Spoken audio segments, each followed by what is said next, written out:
Film की शुरुआत में हमें क्लेयर नाम की एक साइकिक दिखाई जाती है। उसके पास ये पावर होती है कि वो किसी के भी दिमाग पे घुस सकती थी। उसके पास एक मेल क्लाइंट आता है तो क्लेयर अपने थेरेपी के तौर पर उसकी मेमोरी में चली जाती है। उसकी मेमोरी में वो स्कूल तक पहुंचती है जब वो क्लाइंट छोटा बच्चा था और स्कूल में पढ़ता है। उस बच्चे की किताब दिखाई देती है जिसके अंदर हेल्प लिखा होता है। फिर वो एक टीचर के रूम में पहुंचती है। टीचर ने उस बच्चे को एक पिंजरे में बंद करके रखा हुआ है। क्लेयर उसे कहती है कि वो पिंजरे से बाहर निकले और यहाँ से भाग जाए, लेकिन तभी टीचर उसकी तरफ मुड़ा और हमला कर देता है।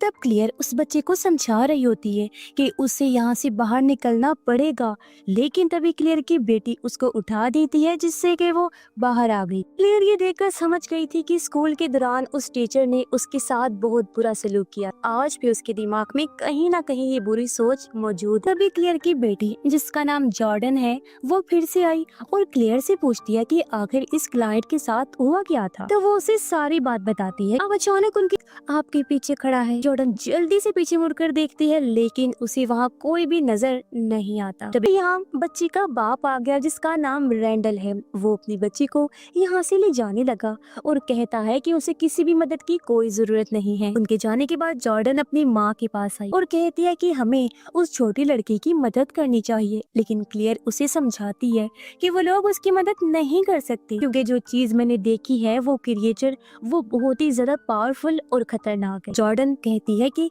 मैं अकेली ही इन्वेस्टिगेशन करूंगी। वो भी रात को अपने लैपटॉप से उसी औरत का नाम सर्च करने लगती है जिसके बारे में बच्ची ने बताया था कि वो मेरी मॉम की दोस्त है और क्लेयर की मरीज भी रह चुकी है, जहाँ उसे उसका एड्रेस मिल जाता है। तभी यहाँ क्लेयर भी आ गई, इसलिए जॉर्डन उसे छुपा लेती है। रात को जॉर्डन जब सो रही थी तब अचानक से उसे अपने बचपन का एक सपना आता है। उसे अलमारी के पास एक सीढ़ी दिखाई और जब वो वहाँ जाने लगती है तो उसी वक्त उसकी नींद खुल जाती है। तब उसने देखा कि ये सिर्फ एक सपना था। अगली सुबह होते ही वो अकेली ही उस पड़ोसन के घर जाने के लिए निकल जाती है जिसके बारे में बच्ची ने बताया था कि वो मेरी मॉम की दोस्त है, उसे बात करती। फिर जॉर्डन उससे उस छोटी बच्ची के बारे में पूछने लगी। इस पर पड़ोसन बताती है कि उस डैड और वो एकदम घर में ही रहने लग गए हैं, न बाहर आती हैं और ना मैं उनके घर गई थी तो मैंने देखा था कि उसके हाथ पे निशान है, जिससे मुझे लगा था कि वो दिमागी तौर पर बीमार है। इसीलिए मैंने तुम्हारी माँ का नंबर उन्हें दिया था ताकि वो वहाँ पर जा सके और क्लेयर उनकी मदद कर दे। वो उसे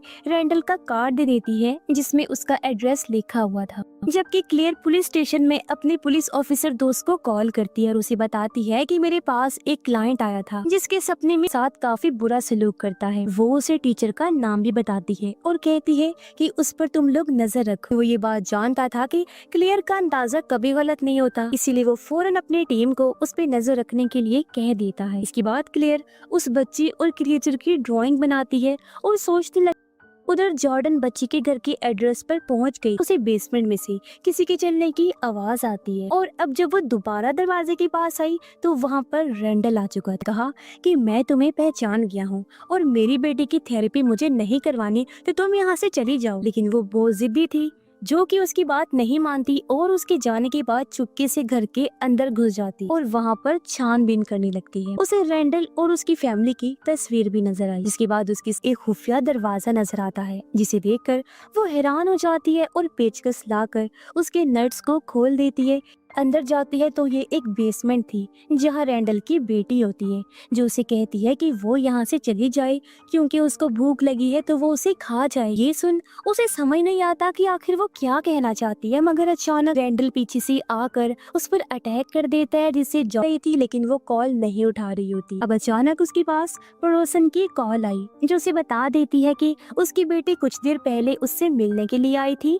और अब वो रैंडल के घर गई है उसकी बेटी को देखने के लिए। ये सुनकर क्लेयर हैरान हो गई और उससे कहती है कि मैं फौरन वहाँ पर आ रही हूँ तो तुम मुझे रैंडल के घर पर फौरन लेकर जाओ। उधर जॉर्डन की जब आंखें खुलती हैं तो वो खुद को बंधा हुआ पाती है। फिर वो अपनी साइड में एक लेडी को देखती है जो पूरी तरह जली हुई। ये देखकर वो हैरान हो जाती है और तभी रैंडल वहाँ पर आता है जो उससे उसके फोन का पासवर्ड पूछता है। तब वो कहती है कि मुझे यहाँ से जाने दो क्योंकि मैं तुम्हारी बेटी की मदद कर सकती हूँ। इस पर वो जवाब देता है कि नहीं, मेरी बेटी की मदद कोई कोई भी नहीं कर सकता, क्योंकि वो एक ऐसा डीमन है जो हमेशा भूखा रहता है और भूख मिटाने के लिए उसे इंसान चाहिए होते हैं। वो मेरी बेटी से अटैच्ड है, तो कोई भी ऐसा इंसान नहीं है जो उसकी मदद करे और क्रिएचर को वहाँ से निकाल सके। इस पर जॉर्डन कहती है कि मेरी मॉम ने उस क्रिएचर को देखा था और अगर तुम लोग चाहो तो मॉम तुम्हारी मदद कर सकती है। तभी रैंडल अपनी बेटी को बुलाता है और उसे कहने लगा कि क्रिएचर को भूख लगी होगी तो वो उसे कुछ खिला दे। इस पर उसकी बेटी जॉर्डन के पास आई और उसके कंधे पर हाथ रखकर कहती है कि वो अपनी भूख मिटा ले। इसी के साथ क्रिएचर के हाथ बाहर आकर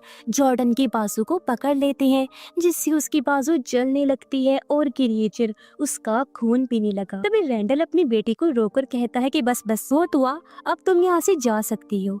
अब हम रैंडल को देखते हैं जिसने जॉर्डन का फोन तोड़ दिया था और वो अपनी गाड़ी पे कुछ सेटअप कर रहा था। तभी उसकी बेटी वहाँ पर आती है और वो उसके प्लास को चुरा कर वहाँ से ले गई। फिर जॉर्डन के पास आकर उसे दे देती है। उसने ये भी कहा कि मेरे डैड को मत बताना कि मैंने ऐसा किया है, क्योंकि मैं तुम्हारी मदद करना चाहती हूँ। रैंडल जब देखता है कि उसका प्लास वहाँ से गायब है तो वो समझ जाता है कि मेरी बेटी जरूर उस लड़की की मदद कर रही है, इसीलिए वो फौरन नीचे आने लगता है। लेकिन तब तक जॉर्डन ने वो रस्सी काट दी थी और अपने आप को छुड़ा लिया। तो वो उस लेडी को भी छुड़ाती है और उसे अपने साथ ले जाने लगती है, मगर तभी सामने रैंडल आ गया और उस पर बंदूक तान देता है। उसकी बेटी बंदूक के सामने आ गई, कहती है जॉर्डन बेकसूर है तो उसे यहाँ से जाने दे। लेकिन तभी वो लेडी रैंडल पर अचानक हमला कर देती है। तब उससे गोली चल गई जो कि उसकी बेटी की गर्दन के आर पार हो गई थी और वो जॉर्डन के हाथों में ही दम तोड़ देती है। तभी उसने अपने सामने उस क्रिएचर को देखा जो अब उस बच्ची से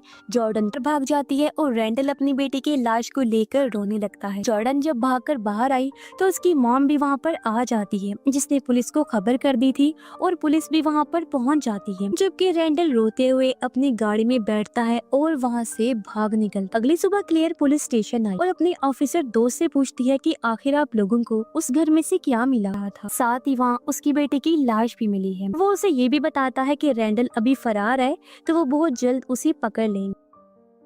उधर दो पुलिस वाले जॉर्डन से पूछताछ कर रहे होते हैं। सारी बात बताती है जो भी वहाँ पर हुआ था। अचानक जॉर्डन उनके बीच उस क्रिएचर को देखती है, जिसे देखकर वो बहुत ज्यादा डर गई, जोर से चीख मार देती है। पुलिस वाले ये देखकर हैरान हो जाते हैं और समझ नहीं पाती कि वो आखिर ऐसा बर्ताव क्यों कर रही है और वो बाहर आकर अपनी माँ के गले लग जाती है। क्लियर समझ गई कि मुझे बेटी को नीचे बुलाया और कहा कि मैं तुम्हारी थेरेपी करने के लिए तैयार हूँ। उसने पड़ोसन को कहा कि थेरेपी करते वक्त अगर मुझे जरा भी चोट आई तो तुम मुझे जगा देना ताकि हम फौरन सपने से बाहर आ जाएं। वो अपनी बेटी के माथे पर हाथ रखती है और फौरन उसके दिमाग में चली गई, जहाँ वो देखती है कि उसकी बेटी घर के बाहर बैठी हुई है।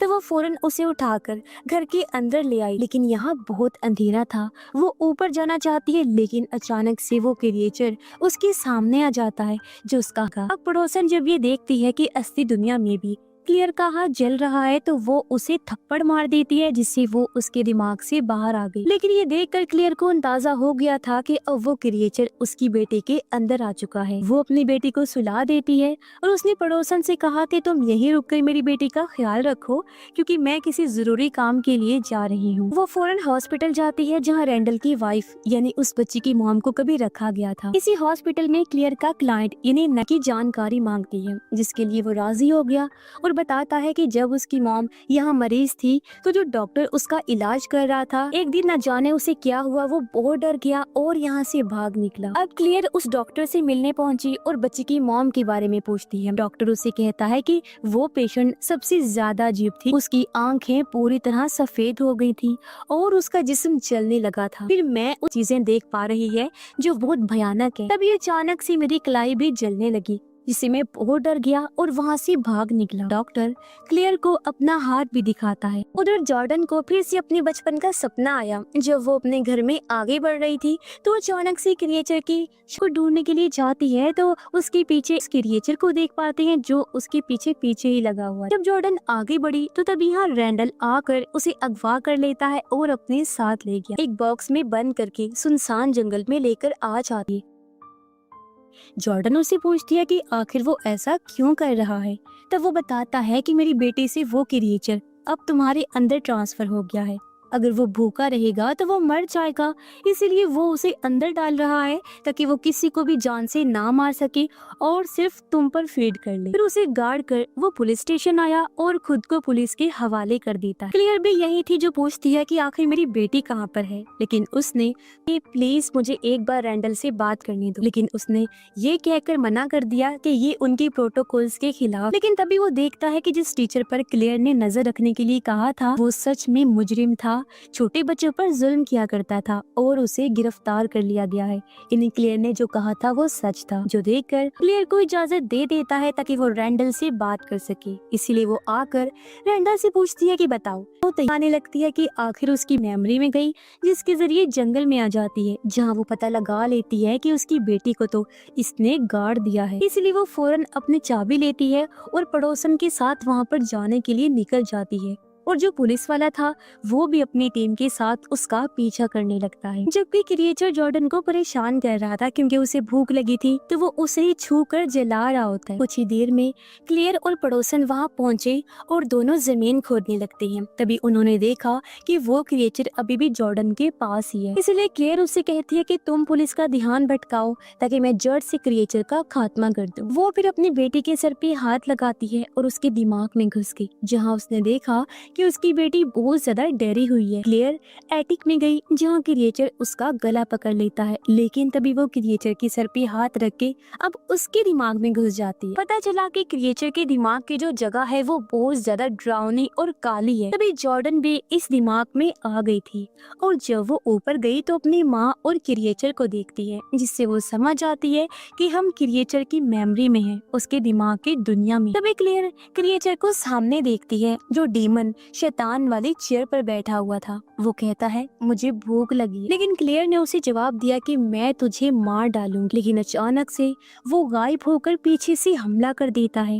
उसने क्लेयर को बांध दिया था, फिर उसे मारने के लिए आता है, लेकिन तभी जॉर्डन क्रिएचर के सर में खंजर घुसा देती है। क्लेयर ने भी क्रिएचर को काट दिया और उसके टुकड़े टुकड़े होने की वजह से क्रिएचर की फाइनली मौत हो जाती है। इसके बाद दोनों माँ बेटी क्रिएचर की दुनिया से बाहर निकलते हैं, जबकि उधर पुलिस ने क्लेयर को देख लिया था, इसीलिए वो उसे उठा देता है। इस वजह से दोनों वापस असली दुनिया में आ जाती हैं। दोनों माँ बेटी रोने लगते हैं क्योंकि उनकी जिंदगी में सब। इसी के साथ इस फिल्म की कहानी यहीं पर खत्म हो जाती है।